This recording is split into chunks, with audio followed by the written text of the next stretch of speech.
I thought I was just visiting a friend, until his mother surprised me. Hey Reddit, throwing this out there because I still can't believe what happened. For context, I, 25F, have been friends with Liam, 26M, since college. We're not best friends, but we're close. Lots of late-night study sessions, group projects, and memes traded over the years. Nothing romantic, just that comfortable, bantering friendship that never feels forced. A couple weeks back, Liam texted me. You should come over for dinner. Mom's making lasagna. It sounded chill.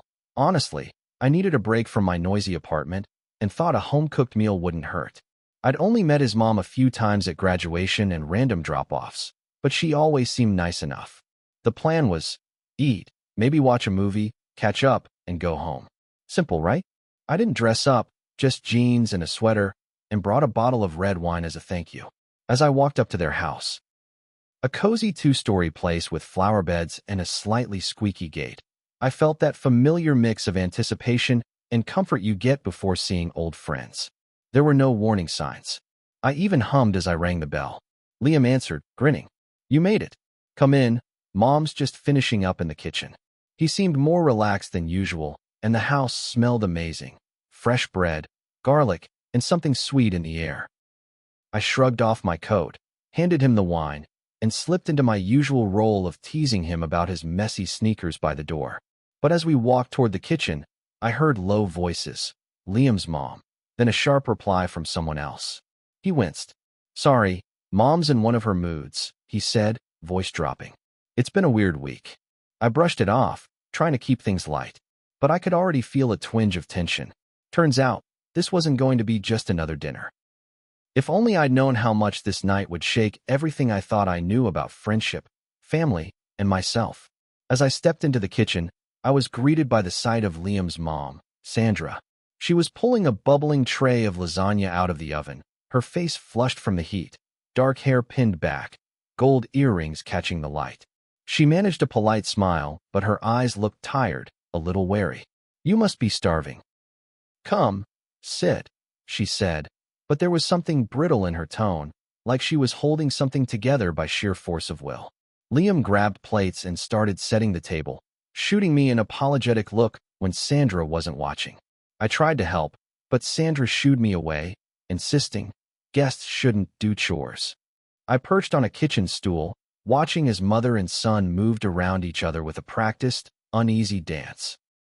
They spoke in half sentences, finishing each other's thoughts, but never quite making eye contact. Just as I was about to crack a joke to break the ice, another door slammed upstairs. Heavy footsteps echoed, and a tall guy in his early 20s lumbered into the kitchen, earbuds dangling. Hey, you must be Nora, he mumbled, grabbing a soda from the fridge. Liam introduced him as his younger brother, Josh, an engineering student home for the weekend. Josh gave me a half wave and retreated, muttering, Nice to meet you, before disappearing into the living room. Sandra's expression softened for a split second. Sorry for the chaos, she sighed. It's been a long week.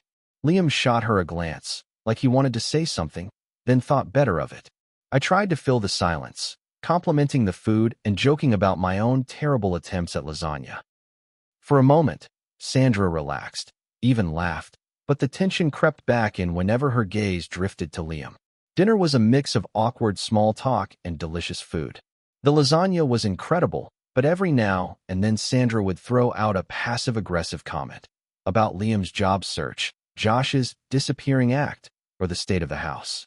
I tried to steer the conversation to safe territory, but it felt like tiptoeing through a minefield. After dessert, Sandra suddenly stood up, fixed her gaze on me, and said, Can I talk to you? Alone, please. I blinked, confused, as Liam and Josh fell silent. The room felt colder. Sure, I said, heart pounding. I hadn't expected my quiet night to turn into something out of a drama, but as I followed her down the hallway, I realized there was a lot more going on in this house than I'd ever guessed. Sandra led me down the hallway, her steps brisk and determined. Family photos lined the walls, Liam and Josh as kids, holiday snapshots, even a faded wedding picture where Sandra looked younger, almost carefree.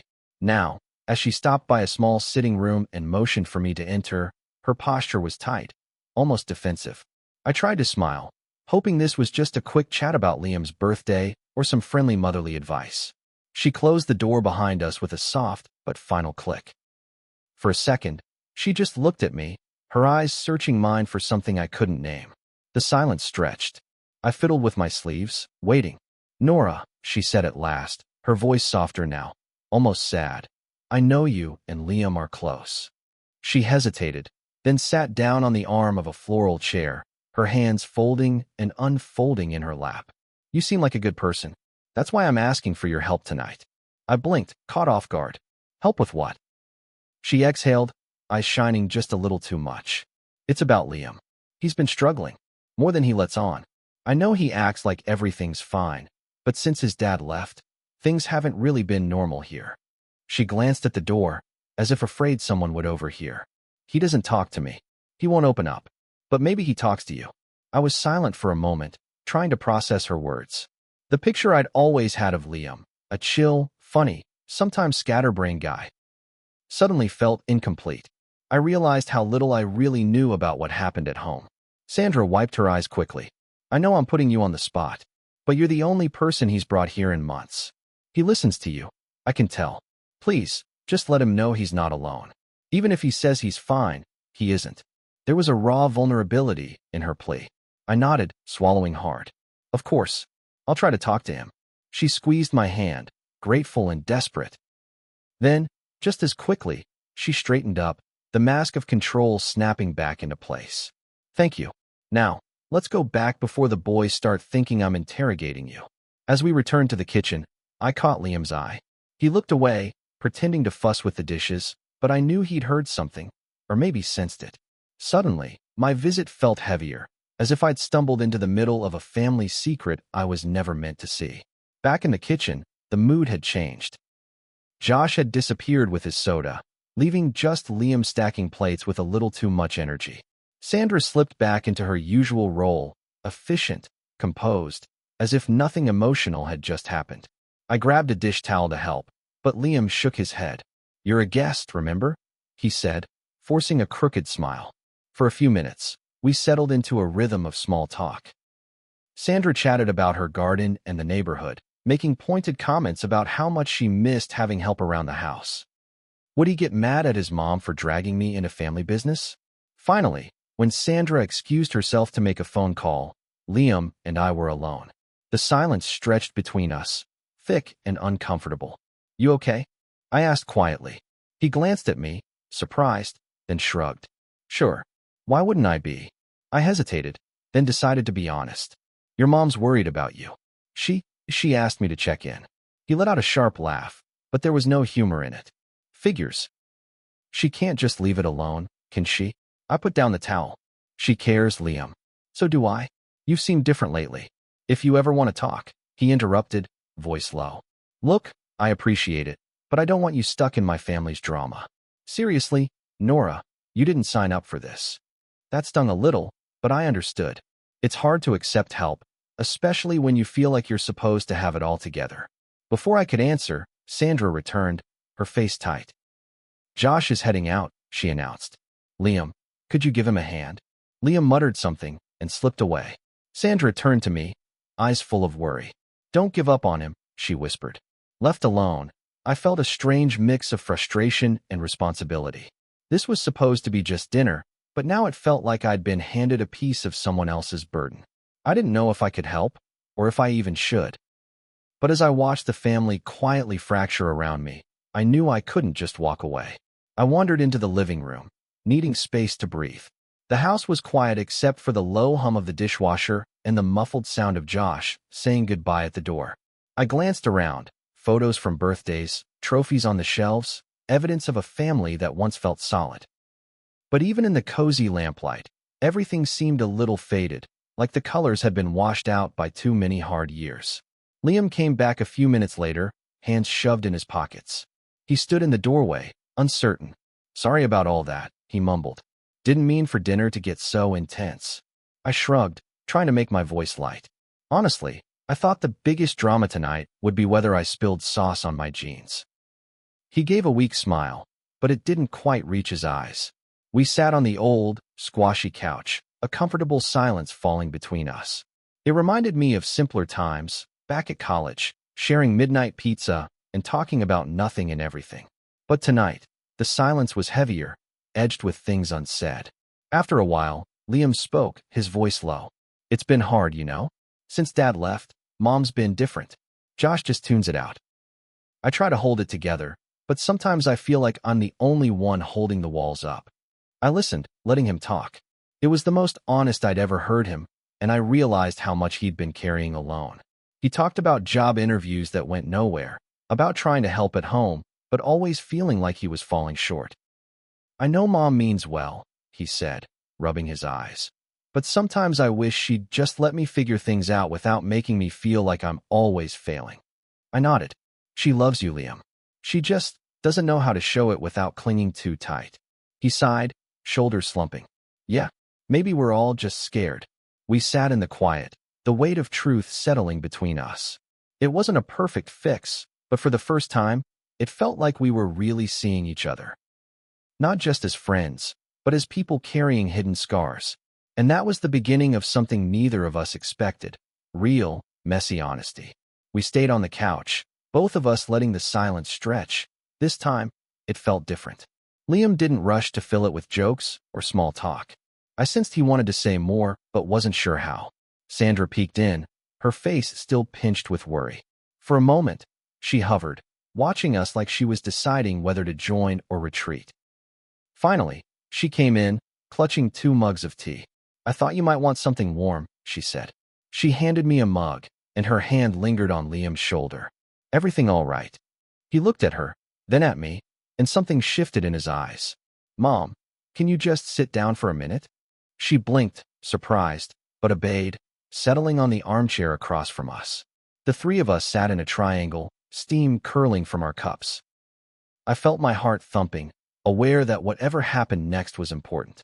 Liam cleared his throat. Mom, I know you're worried. I know things have sucked since Dad left, and I haven't really helped. I haven't wanted to talk about it. He paused, voice shaking. But you have to let me breathe. I need to figure stuff out on my own, and I need you to trust me, even when I'm a mess. Sandra's face crumpled for a second, but she nodded. I just don't want to lose you, too, she whispered. You won't, he said, his voice barely above a whisper. But I can't fix everything for everyone. I need you to let me try, and I need Nora to just be my friend, not my therapist. I reached out and squeezed his hand. I'm here for you, whatever you need. You don't have to carry all of this by yourself. Sandra wiped her eyes, then gave me a small, grateful smile. Thank you, both of you. It wasn't a grand reconciliation, but it was real. We were 3 people, admitting our fears and mistakes, finally letting the truth in. I realized how much courage it takes to let someone help, and how much more it takes to accept that you can't fix everything for the people you love. That night, in the glow of a battered old lamp, the walls between us came down just a little. And that was enough for now. After that, the air in the room changed. Not magically fixed, but lighter, like we'd opened a window after a long winter. Sandra fussed with the throw pillows, her hands shaking a bit less. Liam stretched out, looking both exhausted and relieved, as if saying those things had let out a breath he'd been holding for years. We moved on to lighter topics for a while. Sandra asked me about my job, and we swapped silly stories about college and old friends. Josh reappeared, peeking into the room with a questioning look. Everything okay? He mumbled. Liam just nodded and, for once, didn't fake a smile. Sandra patted the cushion beside her, and, to my surprise, Josh sat down. For a minute, the 4 of us just existed together, awkward, imperfect, but trying. I realized then how rare it was for them all to be in one place, talking, instead of orbiting separately around their own stress. Josh spoke up, voice rough. Sorry if I was weird earlier. Didn't mean to bail. Sandra squeezed his arm, and he didn't shrug her off. He glanced at Liam. You ever want to talk, man? I'm around. Even if it's just to play video games. Liam cracked a real smile this time. Thanks, dude. I watched as the family reconnected in tiny ways. A shared joke here, a gentle touch there. Sandra still worried, but she looked at her sons with less fear, more hope. Liam didn't look so isolated. And for the first time all night, I felt like a guest in a home, not a stranger in a house full of secrets. When I finally stood to leave, Sandra hugged me tightly. "You're always welcome here, Nora." "Thank you." As I walked out, Liam followed me to the porch. The air was cool and smelled like wet grass and bread from next door. He looked at me, serious for a moment. "Thanks for coming tonight," he said. "For everything." I smiled. "Anytime.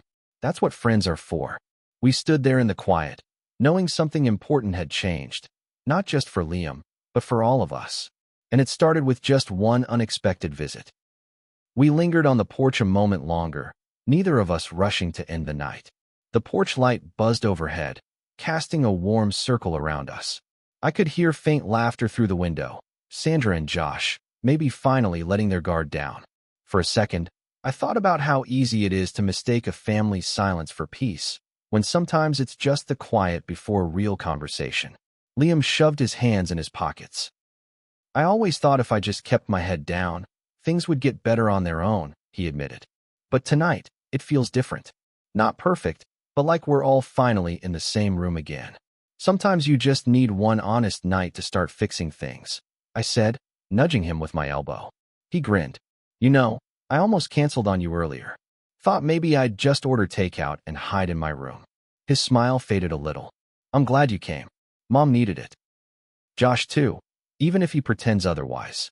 I looked at him, seeing not just the easygoing friend from college, but someone who'd been quietly carrying so much. "You're allowed to need things too, Liam. Don't forget that." He nodded, quieter now. "Yeah, I'll try." We hugged. Not awkward, not full of words, just a promise between friends.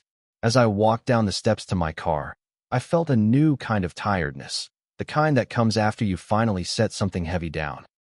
Driving home, I thought about all the families I'd known that looked fine on the outside, holding on by their fingernails inside. I realized that the bravest thing you can do for the people you care about isn't always to fix them, but to be there, really there, when they're ready to let you in.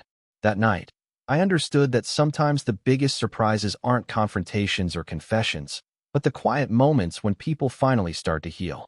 The drive home felt different. I replayed everything.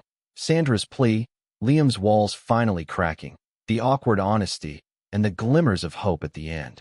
I'd walked into that house expecting lasagna and easy conversation, but left with a heavier, somehow fuller heart.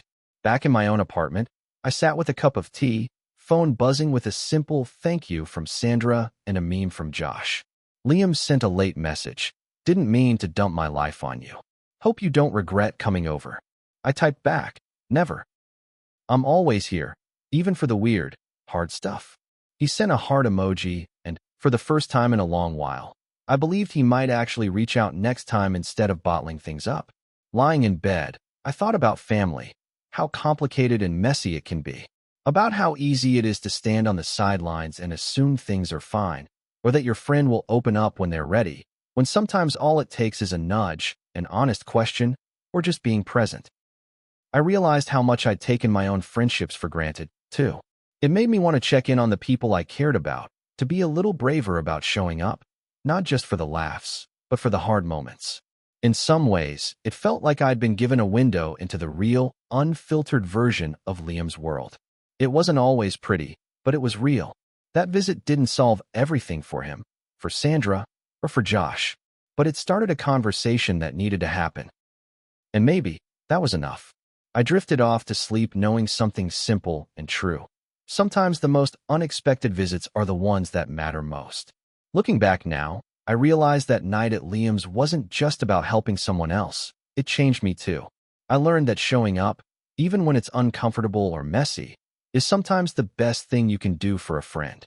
I saw that honesty, even when it feels risky, opens the door to real connection and healing. Liam and I are closer now, and his family, while still imperfect, isn't pretending so much anymore. Sometimes Sandra texts me for advice or just to share a new recipe. Josh even invited me to game with them online, which feels like its own quiet thank you. If you're reading this, wondering if you should reach out to someone struggling or step into a situation that seems complicated, do it. It might not fix everything, but it might be the thing that starts real change. Thanks for listening, Reddit. Sometimes the smallest decisions, like saying yes to dinner, lead to the most meaningful chapters in your story.